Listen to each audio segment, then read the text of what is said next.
Here with Nafear Charles. What's good, man? Always good to see you, man. What's good? Oh man, not much. Just coming off of the suspension of boxing. Everything was shut down. How'd you make out? I mean, I've been training every day strong. We got sparring here and there, but I mean, it's not too many people willing to spar during the situation. You want to make sure you got all your paperwork straight and everything before you mess around. But other than that, we've been working every day. It's no days off. Do you feel like you lost a lot of momentum because of COVID-19? I'll have to see what I look like in my fight. But regardless, I know I'm gonna come in with ferocity as always. But I feel like I ain't missed a step. You feel me? I'm still on my pedestal. I'm still ready to rise. So it's on and upwards. All right, you 3-0, 3 knockouts, all in the first round? No, the second one, he lasted, I think, like 20 seconds in the second round. Now, are you looking to get these guys out of there fast, or are you actually trying to get rounds and they can't take your power? It's more of a test to see if they can last a little bit. But I mean, most dudes, when you hit them in a body hard enough, they fold. So every now and then, it comes down to not lasting past 30 seconds. All right.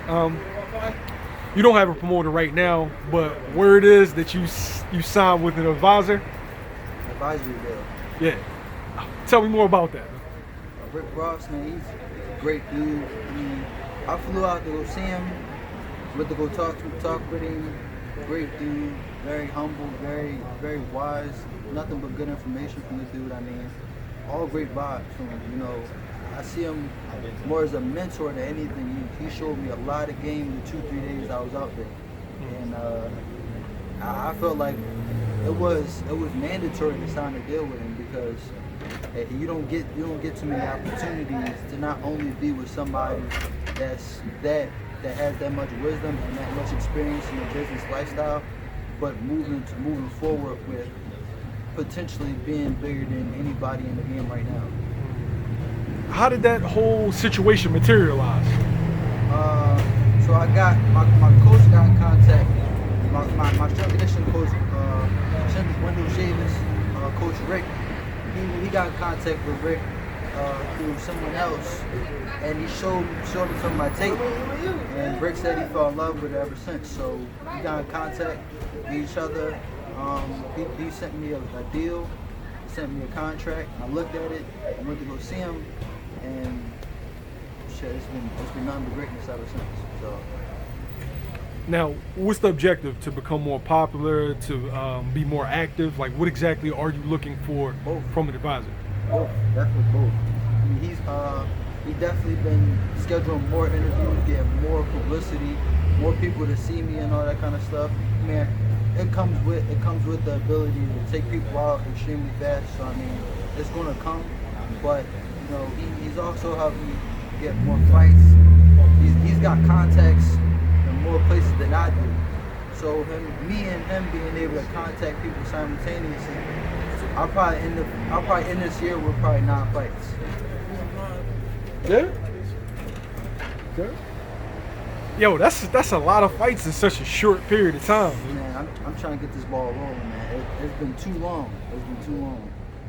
We've been trying to get it like this for about 1.5 years now, and then we finally got the opportunity. I feel like there's no reason why we should go any slower. Speaking of getting the ball rolling, you're in a very loaded division, right? Mm-hmm. A lot of young talent like yourself. I won't win any other way. And is there, like, I know it's early in your career, but is there somebody that you just like, yo, I got my eyes on him. When I get up there, that I want that guy. I want the whole division.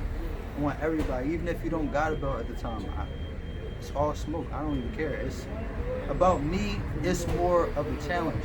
I see a dude that's working. I want the smoke. I want the opportunity to not only brawl with the dude, but get in the ring and experience it. I know I'm gonna come on top every time, but at the end of the day, it's all about me prevailing and me getting to that point in my career. You know what I mean? So I don't really care who I fight, honestly. Whoever's in my way, I'm tearing you down from the gun bust. So whoever is in my way, it's up to you whether you want to survive or not. Hey, okay, I like the confidence, man. I'm just trying to get there, man. When's the date of the next fight? The date is the 26th of this month, September 26, 2020. 26th of this month? Okay, that's what, 2 weeks notice? Were you already in camp? We was informed about 2-3 weeks ago. Like I said, we've been working every day for months since February. So I mean, since March. So it's really about just getting the fights. You know what I mean? Like, I'm ready for I feel like I'm ready for anybody right now. I just need to showcase my talent. So All right, well, there's a big fight going on in your division, and eventually it'll affect you. Vasily Lomachenko is going up against Teofimo Lopez. How do you see that fight going? I got Lopez.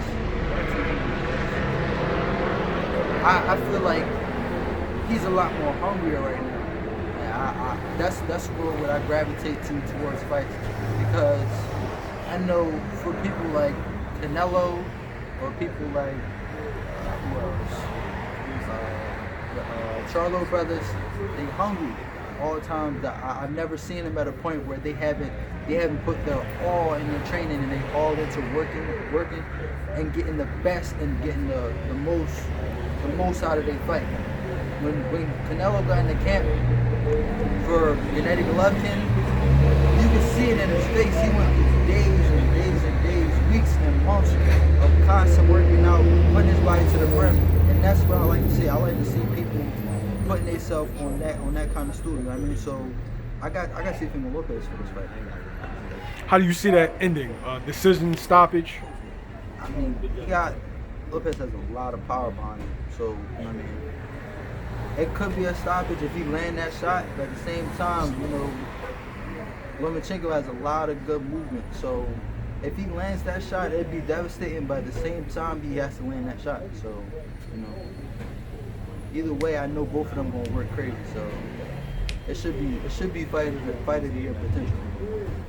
Okay, it's definitely, you know, a fight that I'm looking forward to. Yeah. All right, so another fight in your division is going to affect you eventually.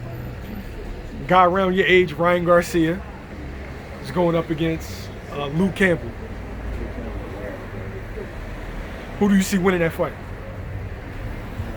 I run through both of them niggas. Huh? I run through both of them niggas. But, I don't know. I haven't seen too much of Luke Campbell. I've only seen a fight and a half.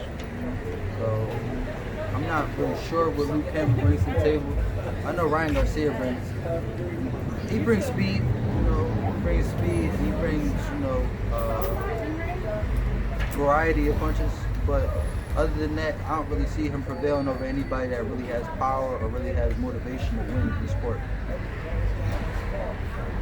Do you feel like you would make easy work of Ryan Garcia?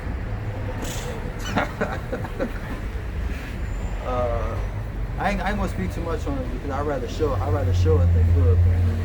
But that's whatever, man. As soon as I get that opportunity, you'll see when it happens.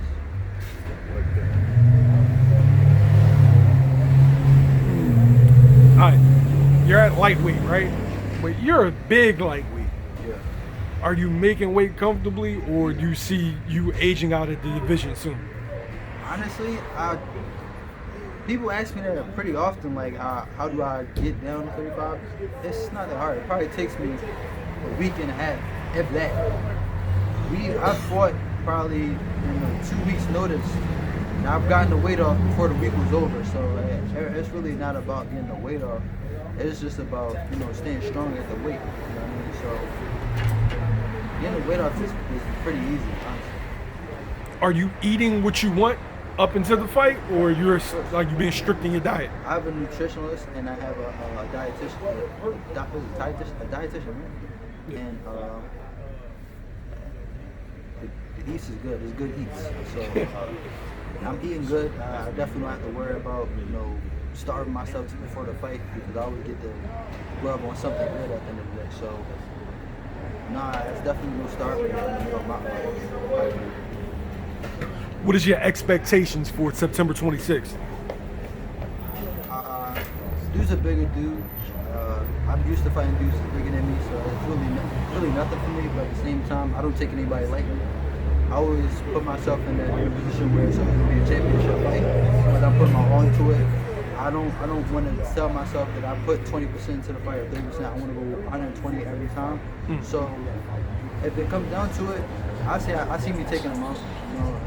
You know, he's not a threat to me. So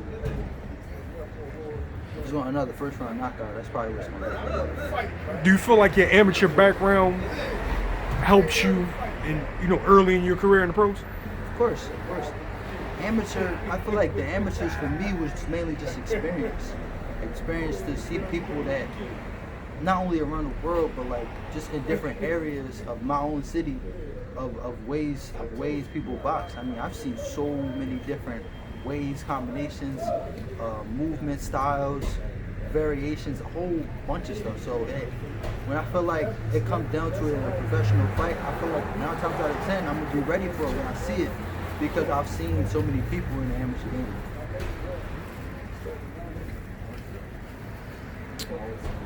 You coach by your dad, right? Yeah.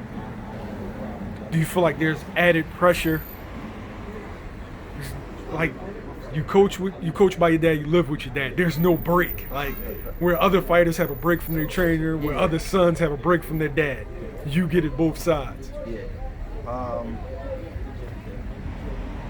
I don't know because I've never had that point where I've seen what people live like without their pop being a fighter. So I can't really say it would be easier or harder because I've always constantly had my pop as my coach.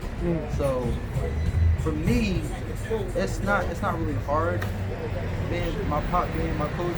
I mean, of course, the workouts is always devastating to me, but like I feel like it's easier because I know I can trust the person in my corner. So, bringing in other people like Ivan Robinson or Coach Rick to show me more variations and more ability, just adding more styles to my repertoire, it's really just icing on the cake because I already trust my pop to put me in the right direction. That way I get other people in that direction with me. So I know if he's behind them, then I know I can trust him. What do you have to say to the fans that's going to be watching you 26 or people that haven't seen you fight yet? Hey man, I want to get to the point where I can showcase a lot more than just destroying the dude in the first round. Hopefully you see that at 26, but if not, I'm probably fight 4 or 5 more times this year. So definitely look out. I'm gonna be up there. Okay, thanks. Nafear, I appreciate it, man.